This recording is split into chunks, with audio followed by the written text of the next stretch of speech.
Buenas tardes, gracias por estar acá. Gracias, Tania, por la invitación y a todo el equipo por toda la gestión de tenernos aquí, de convocarnos alrededor de la música y de las artes, que es tan importante, no solamente verlas y apreciarlas, disfrutarlas, sino también pensarlas y reflexionar alrededor de ellas. Mi charla, en efecto, va alrededor de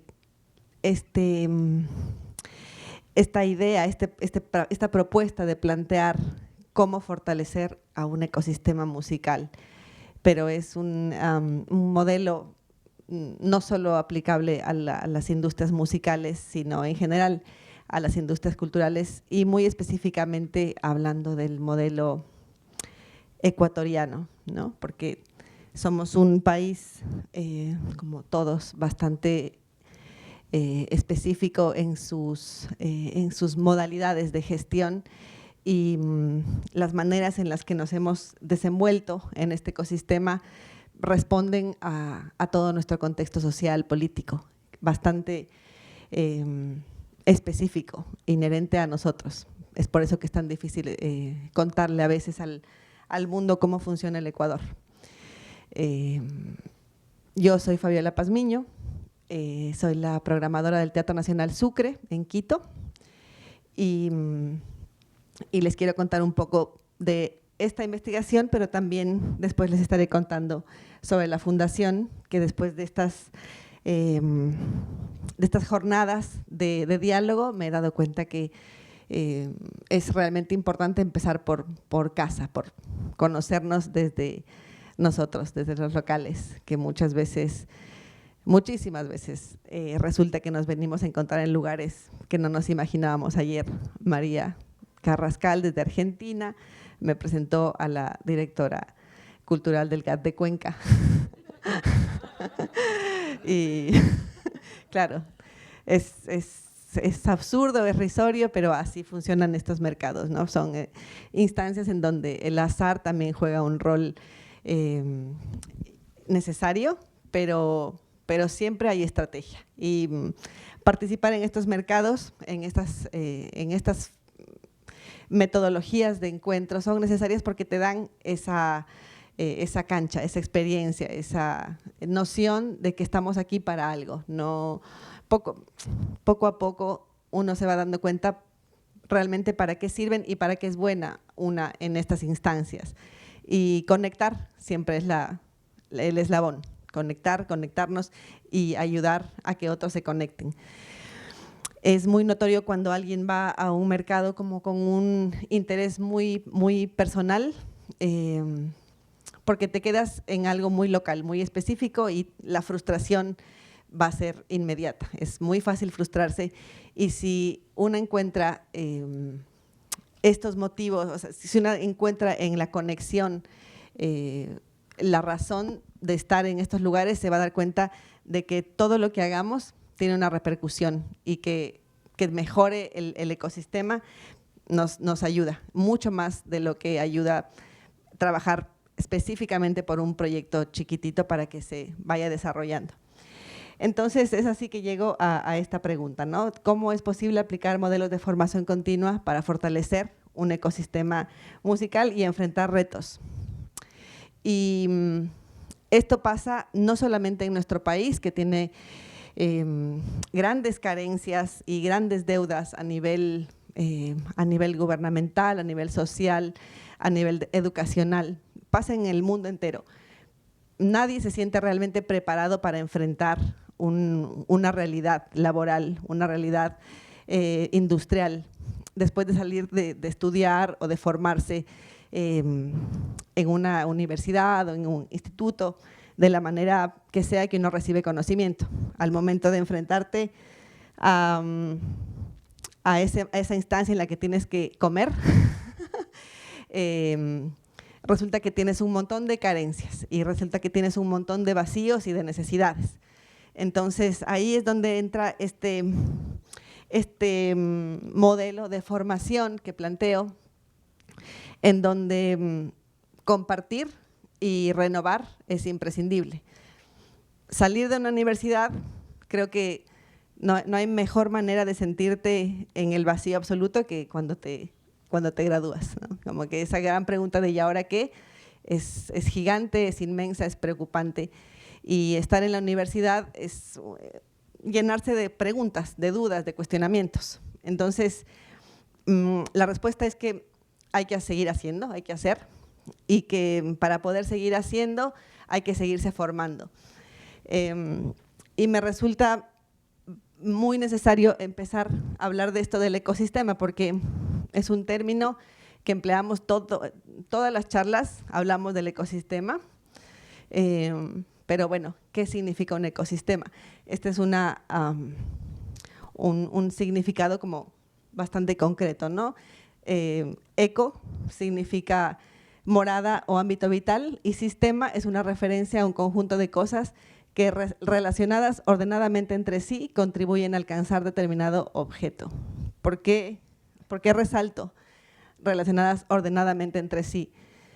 Porque es imprescindible. Para que exista un sistema tiene que haber una conexión, y tenemos que saber que lo que yo haga necesariamente va a tener un efecto dominó en lo que al resto le llegue y le implique. Entonces, eso es un ecosistema, saber que somos todos parte de algo y que necesitamos asumir responsabilidades, y que tenemos que considerarnos seres políticos, ¿no? Seres políticos porque tenemos obligaciones y necesitamos conocer también nuestros derechos. Y esa es la única forma de entender que podemos hacer algo juntos, y que es imprescindible que conozcamos qué es lo que nos hace falta y que conozcamos cómo acudir a esas necesidades, cómo sustentarlas.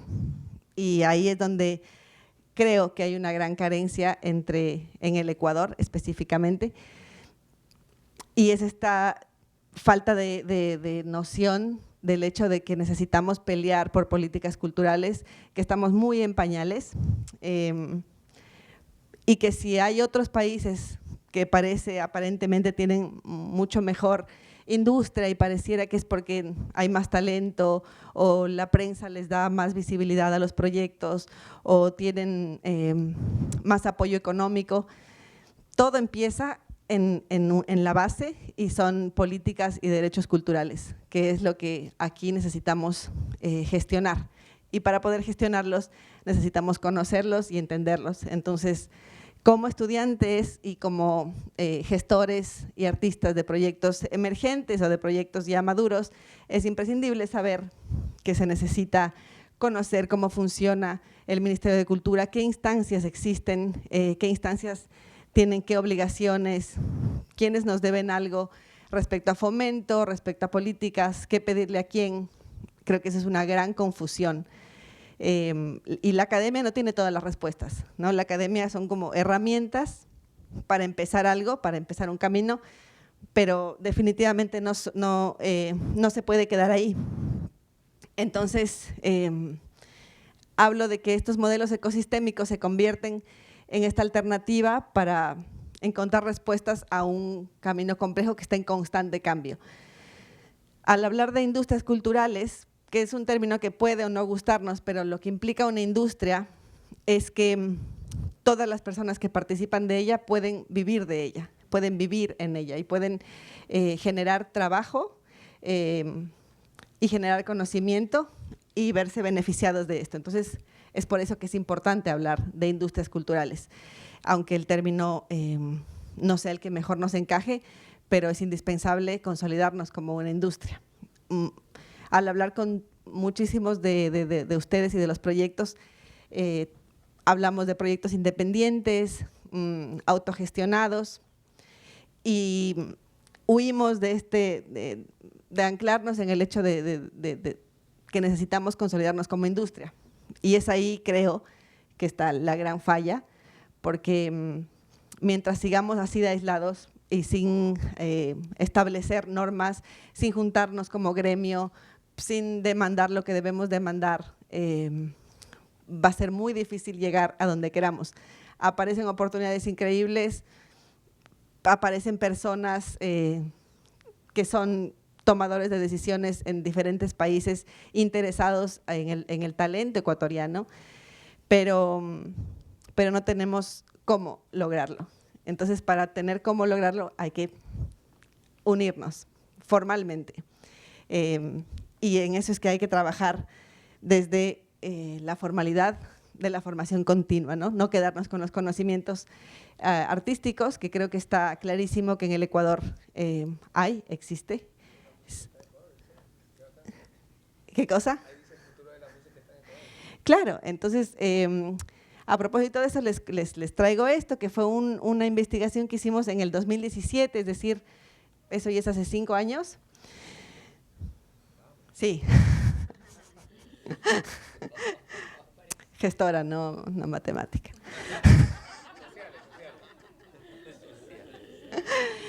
Entonces, este estudio lo hicimos en el 2017 junto a Tantaca e Hilo Negro, que es la agencia a la que pertenezco, y se llamó Acupuntura Musical. ¿Por qué acupuntura musical? Porque trató de específicamente tocar esos puntos conflictivos, esos nervios atascados. Y el análisis fue muy interesante. Vinieron colegas gestores de Colombia, de México, de Chile, a trabajar con proyectos seleccionados. Esto se hizo en el marco del Verano de las Artes en Quito. Y pues una de las cosas más interesantes fue recibir esta nota de la revista Noisy, que decía que el futuro de la música está en el Ecuador. Todos los rincones de este pequeño país, bendecido con la sabiduría de los Andes, la sabrosura de la costa pacífica y toda la magia de la selva, irradian sonidos únicos y experimentales que reclaman ser escuchados en todo el mundo. Entonces, hay materia prima, por supuesto. Entonces, ¿por qué si hay tanta fruta no se puede exportar, ¿no? Entonces, es porque nos está faltando esa infraestructura, y para generar esa infraestructura es que necesitamos trabajar en ello desde otros lugares. Es interesante también en este ejercicio de la acupuntura, pero no tengo la compu ahí, les iba a mostrar. Bueno, algunos de los comentarios de estos asesores que vinieron a trabajar con los artistas. Una de ellas es Carolina Gómez, directora del Centro Cultural de la Universidad de los Andes en Bogotá. Trabajó como con 15 proyectos y esa fue su conclusión, ¿no? Es una escena emergente que necesita entrar en contacto con mercados culturales inicialmente latinoamericanos. Constante queja de los artistas porque no encuentran alternativas para mover su música, pero no están trabajando en colectivos ni asociaciones que proyecten como escena unida. Van trabajando cada uno de manera independiente, buenas bandas, buenas propuestas, falta creer que es posible. Esa es una observación de alguien que trabajó durante una semana con estos proyectos y llega a esta conclusión. Es una persona que asiste a muchísimas ferias, mercados, que está en Colombia, que conoce perfectamente el mercado y que tuvo la oportunidad de ver los proyectos aquí. Entonces, es una conclusión bastante importante. Por otro lado, Sergio Arbeláez, que es el director de FIMPRO todavía, director de FIMPRO. El director, bueno, y es el hijo de Octavio Arbeláez y bueno, es un ser sumamente metido en las industrias musicales desde muchas perspectivas, que ya está trabajando en México. Plantea esto: hay mucho material y creatividad en Ecuador, pero falta mayor profesionalización, entender una banda como una empresa, hay desconocimiento de cómo funciona la industria y no hay circuitos de circulación interna. Un buen trabajo con las bandas y estrategias de internacionalización adecuadas pueden promover la escena ecuatoriana en el mundo. Una vez más, está clarísimo que hay talento, que hay materia prima, pero que hay muchas fallas en cómo trabajar un proyecto como tal, ¿no? Desde lo profesional, y ya no solamente desde la idea romántica de querer salir del país porque quieres mostrar tu proyecto. Es ahí donde también conversé mucho de eso con los proyectos que se presentaron en las rondas, cuyo primer interés es salir del país. y acá los quieren salir, quieren mostrar. Pero la pregunta es, bueno, en Ecuador te conocen, has circulado, te mueves, conoces a tus fans, eres capaz porque bueno, esa es la siguiente, ¿no? Quiero hacer un Teatro Sucre. Claro, ¿qué hago para estar en el Teatro Sucre? Y claro, la respuesta es, bueno, me presentas una propuesta y traes 700 personas.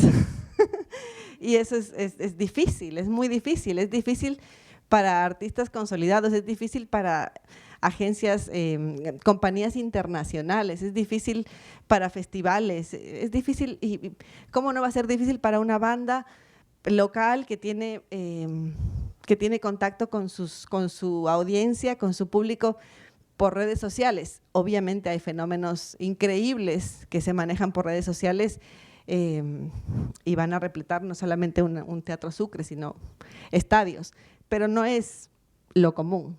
El trabajo es mucho más complicado. Y a propósito de eso, les quiero mostrar justamente cómo presentar una propuesta al teatro para que veamos un poco de qué es lo que buscamos como programadores y en qué es en donde tienen que trabajar para que una propuesta sea tomada en cuenta no solamente en un Teatro Sucre, no solamente en un mercado o en una aplicación, sino en general, para que sea una propuesta que se vuelva sólida y que pueda representar al país de alguna manera, ¿no? Pero saber que una sola propuesta, que todo el trabajo que uno haga como gestora para que una propuesta salga, se visibilice, va a quedar ahí solamente como una experiencia aislada si es que no se trabaja en la marca país, en el trabajo de gestión comunitaria, ¿no? Que es imprescindible. Entonces es ahí donde entra esta necesidad de conectar, de estar en mercados, de invertir, como decía Sofía. Mari, hoy es Mari. Silvi. Chistes internos de los antipáticos de los programadores.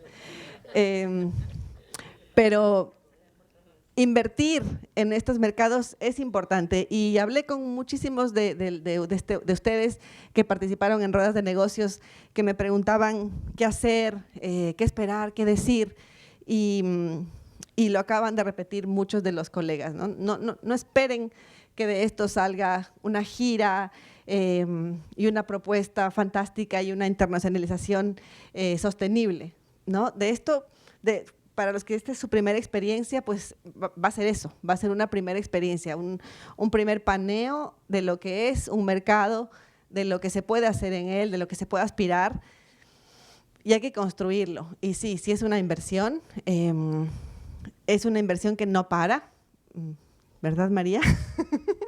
La inversión como en la gestión no para, pero las recompensas llegan de muchas formas, en formas de contactos, en formas de amistades, en formas de afectos, en formas de negocios, en formas de conocimiento. Entonces hay que monetizar también esas experiencias y todo lo que consolidan al conectar, ¿no? Que no necesariamente es conseguir una fecha. Entonces hay que saber también qué es lo que se busca. En el análisis de la acupuntura musical, estas fueron las áreas de oportunidades que se detectaron como a manera de resumen de los asesores, ¿no? ¿Qué está pasando? Muchísimas de las bandas no registran sus proyectos en SAICE y demás entidades de derecho de autor, por lo tanto no tienen manera de recolectar regalías. Es importante tocar más y en diferentes lugares. Esto está enfocado a la música, como les dije, pero aplica perfectamente a todas las artes escénicas y performáticas. Hay que tocar más y porque eso se nota. Una banda que no toca, que no ha tocado en meses o años y de repente tiene un showcase o de repente tiene un concierto, eso se nota en todo lo que implica estar en un escenario, en la química entre los músicos, en la manera en la que se relacionan con sus audiencias. Así que eso se nota, estar vigente es imprescindible. Desarrollar una visión a futuro para determinar objetivos. Igual, eso solo se consigue tocando, girando y mostrándose, porque si no, la respuesta siempre va a ser, quiero tocar y ya. Pero ¿para qué? ¿Y por qué? ¿Y dónde? Y conoces a tu público, tienes bajado tu Spotify para artistas, conoces esas herramientas, las sabes usar. Entonces, si no tienes ese tipo de herramientas y si no las conoces, va a estar difícil que generes una estrategia. Asistir a mercados y buscar colaboraciones. En los mercados, como les decía, no solo monetizas desde estos lugares de generar taquilla y tocar y tener contrataciones, sino también en conocer a otros artistas y a otros gestores que te conecten y que te permitan la posibilidad de hacer estas colaboraciones, de que te inviten a otro país a grabar, de conocer profesionales que luego aporten a tu proyecto desde cualquier área, desde la producción, el diseño. Eso suma y ayuda además a conocerte y a circular. Conocer tus bases de datos, trabajar en comunicar los aspectos diferenciales de un proyecto, y eso es una pregunta que si le hago a alguna banda, ¿cuál es tu factor diferencial? Realmente pocas saben decirlo, porque igual solo se consolida tocando, girando, hablando de tu proyecto. Entonces ahí es la manera en la que vas a decir, bueno, me diferencio por tal cosa. Y este factor de identidad, que seguramente muchos de los colegas les hablaron, es imprescindible, porque puede ser una banda de rock que en un festival internacional pase desapercibida, pero si eres una banda de rock del Ecuador, y no quiero decir de rock ecuatoriano, sino del Ecuador, tendrás factores, temáticas, sonidos, temas visibles que te vinculen con un país, con una nacionalidad y que te generen una identidad que sea interesante y que sea única. Bueno, el material con el que presentar los proyectos, que eso debo felicitar a los proyectos que se presentaron acá, porque realmente hay muy buenos materiales y eso es un alivio porque habla bien del proceso en el que estamos. Pero es imprescindible saber que si vas a un mercado, que si estás invirtiendo, que si te vas a mostrar, no solamente debes googlear a quién le vas a hablar, sino también hay que tener buen material y saber qué es lo que van a mostrar, ¿no? Redes sociales, bueno, en ese entonces la mayoría de artistas trabajaban únicamente con Facebook. Ahora obviamente eso cambió, pero se podría decir capaz que ahora todos trabajan con Facebook y con Instagram y están alejados del TikTok y demás. Eso es nuevamente mantenerse vigente, ¿no? Porque siempre va a estar cambiando. Entonces hay que entender cómo cambia también y saber qué ritmo seguir y saber si te interesa realmente seguir esa corriente o mantenerte firme en lo que eres, pero siempre desde un lugar sólido y consistente. Hablé también hoy con una banda de metal y si bien los circuitos parecieran ser específicos y que muchos se manejan únicamente con el tema de las músicas del mundo, del world music, que ayer Marí nos decía que es un término que es raro hablar, ¿no? Porque ¿qué son las músicas del mundo? Todas las músicas son del mundo. Pero sí, ese es como ese concepto sexy que todos los festivales buscan para darle un nombre a esto de la identidad. Pero lo que realmente se busca es identidad. El tema es que los diferentes géneros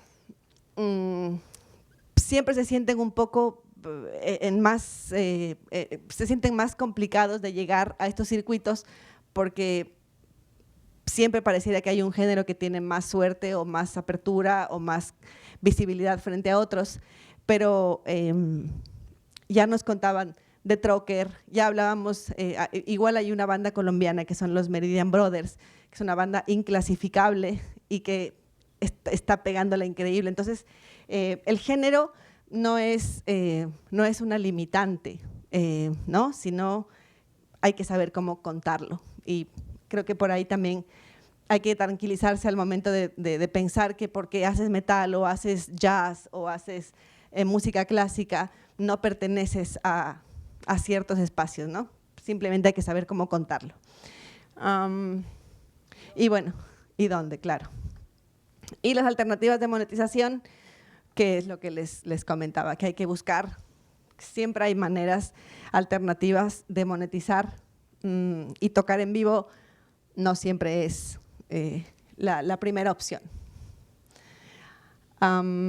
Esto es un poco sobre una encuesta que hicimos también alrededor del tema de la formación, que básicamente lo que nos reveló es que los artistas no se sienten seguros con el conocimiento que adquieren en sus universidades o espacios de formación, sino que lo complementan con la práctica, ¿no? Como cualquier profesional. Pero para que se siga manteniendo vigente, pues es ahí donde entra el tema de la formación. Y hablo entonces de que se tiene que abordar a la formación desde perspectivas amplias que complementen un desempeño artístico y que se pueda así hablar de artistas integrales, que también es un tema delicado con los artistas que no muchas veces se indignan de tener que ser… sí, de tener que manejar todos los aspectos de su carrera, ¿no?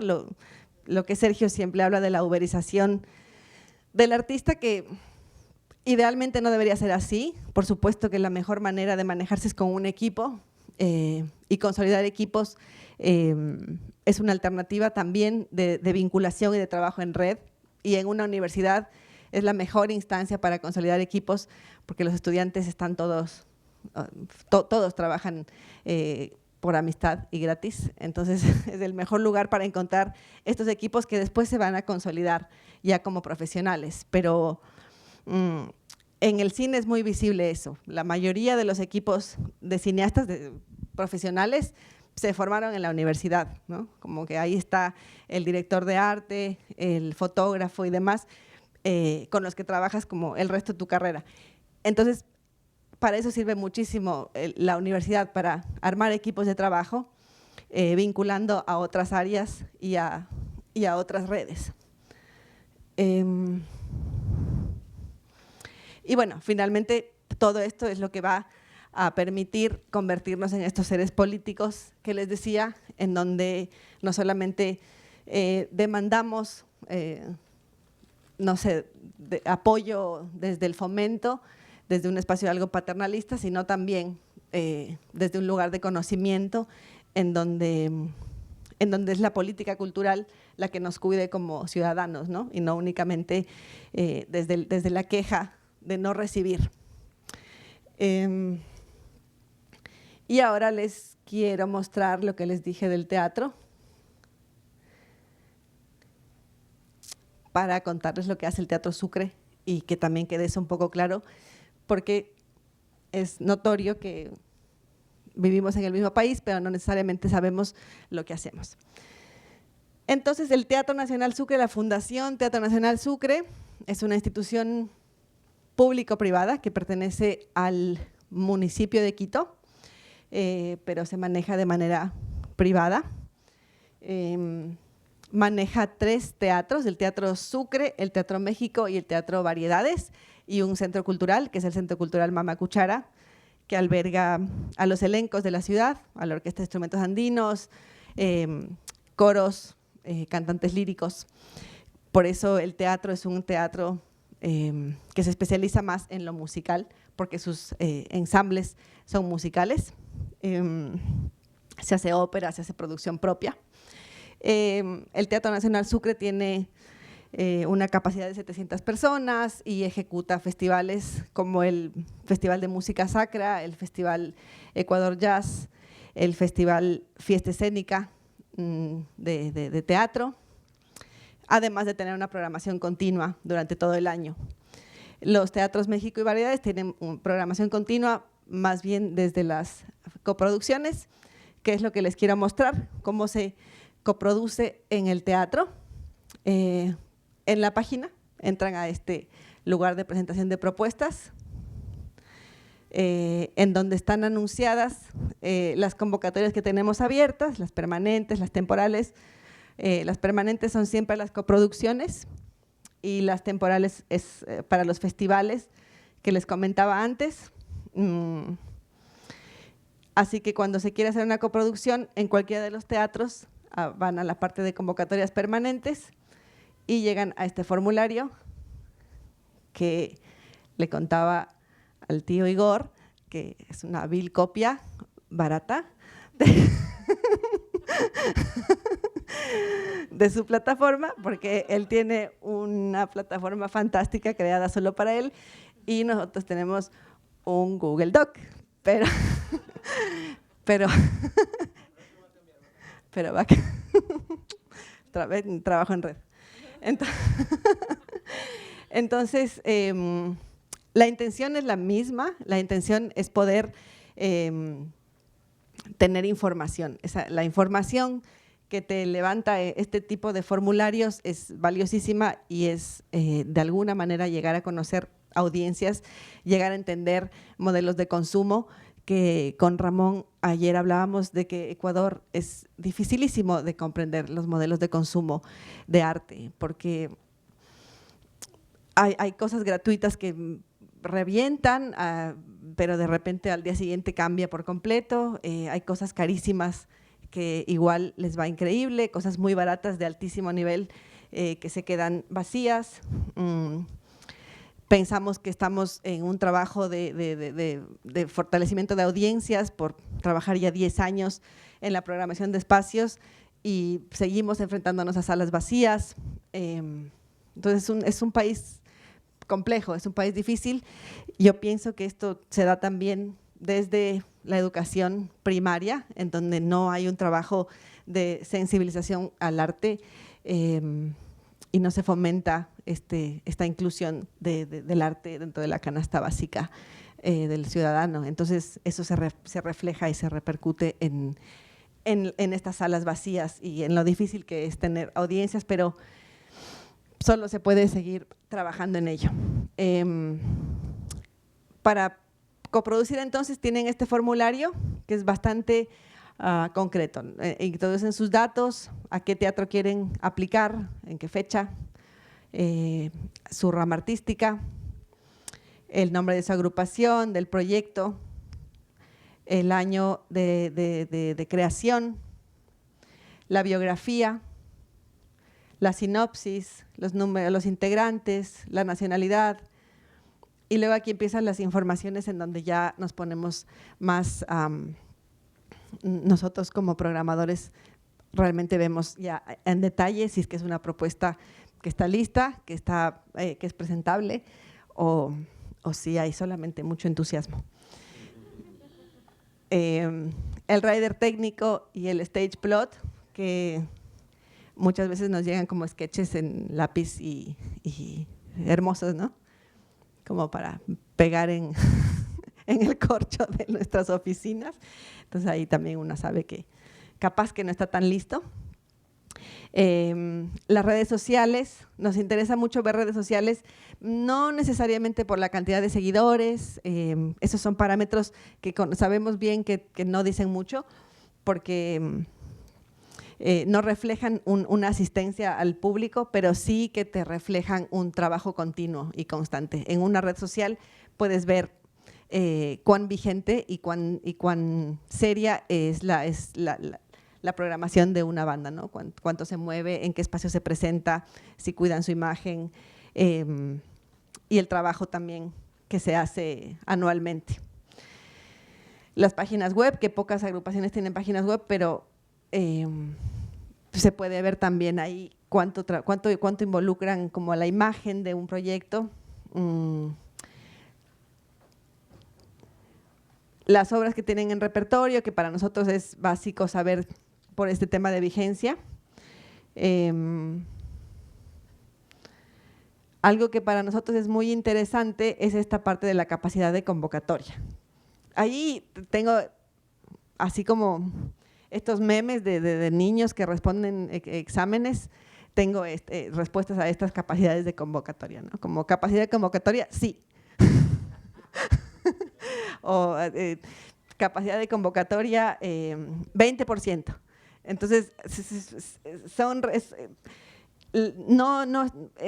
no hay una noción de lo que implica esta capacidad de convocatoria, y eso es porque no hay un conocimiento de las audiencias, y si nosotros como programadores sabemos que las audiencias en el Ecuador se manejan de una manera fluctuante, difícil, compleja, es muy fácil notar cuando un grupo tampoco tiene idea de cuál es su audiencia, de quién le habla, y es un trabajo que necesitamos que se haga así, desde estos pequeños nichos para poder consolidar como un macro. Y aquí es importante que se recalque maneras originales que se han implementado para convocatorias o formas en las que se han vinculado con otras bandas, o ver si es que existen circuitos que se hayan creado para poder fomentar también su presencia a nivel local. Igual, aportes que generan un factor diferencial. Muy pocos proyectos son capaces de contestar esta pregunta, y debería ser igual, una frase, ¿no? Como algo muy concreto en la que te dice por qué un proyecto es único y original. La estrategia de comunicación y difusión, que Igor lo tiene muy bien desglosado en su plataforma, pero es algo que es bastante común encontrarse propuestas en donde las estrategias de comunicación te hablan, pues sí, post en Instagram, pauta, no sé, capaz que mailing en un caso ya como muy profesional, pero la estrategia de comunicación es un trabajo constante que se visibiliza en la revisión de todo este material. Y al revisar una propuesta, es necesario que se tomen el tiempo de hablar de su estrategia de comunicación, porque es la única manera en la que vamos a poder ver como programadores si es un proyecto que es sólido y que es capaz de tener una convocatoria a cualquiera de los espacios que programamos. Luego sus reseñas de prensa, que obviamente son cosas que deben guardar y que deben generar.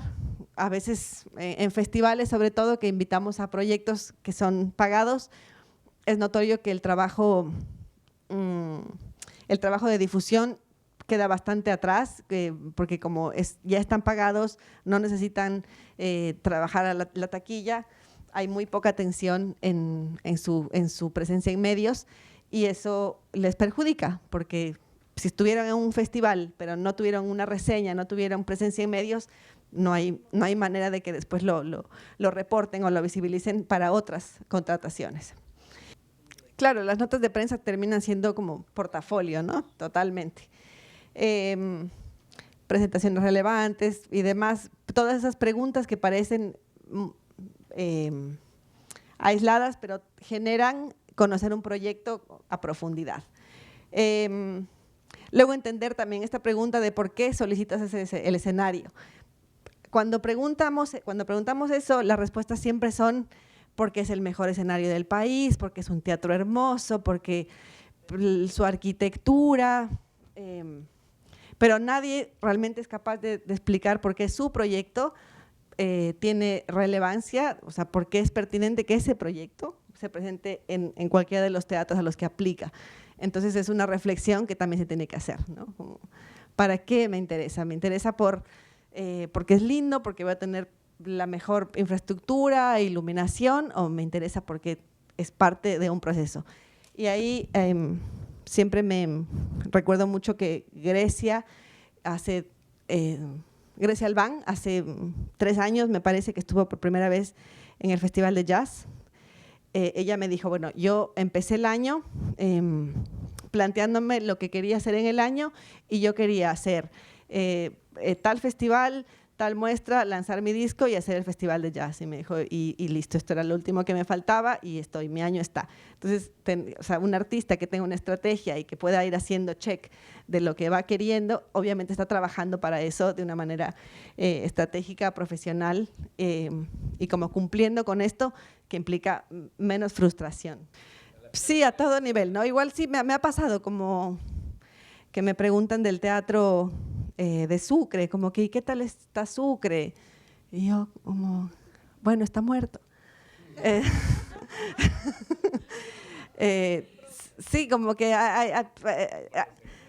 sí, son como balas al aire, ¿no? Como que veamos cómo nos va, que sí, también está bien, capaz que hay golpes de suerte y se puede lograr algo, pero se nota mucho, como programadores notamos mucho cuando las propuestas no tienen un sustento y no son parte de una estrategia.